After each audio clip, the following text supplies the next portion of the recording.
Vote উৎসব কি করে 2 বছর ছাড়া, ভোট তো 5 বছর ছাড়া ছাড়া। আরে পার্লামেন্টের ভোট, দিল্লির ভোট, হুম, লোকসভার ভোট, বিধানসভার ভোট, পঞ্চায়েত ভোট।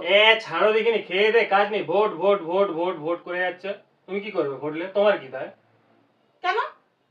তুমি কি এমপি হবে, এমএলএ হবে, মন্ত্রী হবে নাকি? না, খেয়ে দে কাজ নেই, শালা ভোট খালি ভোট ভোট ভোট করে পালা। এই শুন না কি বলছি। না তা আমি কি বলো? আমি ভোট এমএলএ নাই হই, এমএলএ হতে হলে, এমপি হতে হলে, কিংবা যদি জেলা পরিষদের টিকিট পেতে হয় বা পঞ্চায়েত তুমি ঘন্টা পাবে, পালাও দিকে যদি পেতে হয় তাহলে লবি থাকতে হবে। তো তোমার কি আছে? আমার কিছু নাই। তাহলে না হলে কি হতে হবে? আর হতে হবে লবি, নেতার বউ হতে হবে। আমার নেতাও নয়, নেতাও নয়, আমি হলাম জনতা। তাহলে ভোট উৎসব কেন বলছি শুন, জনতাই পারে গদি উল্টে দিতে।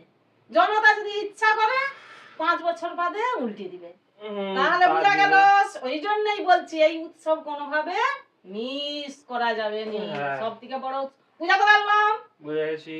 ঠিক আছে, ওকে, মনে থাকবে। মনে থাকবে।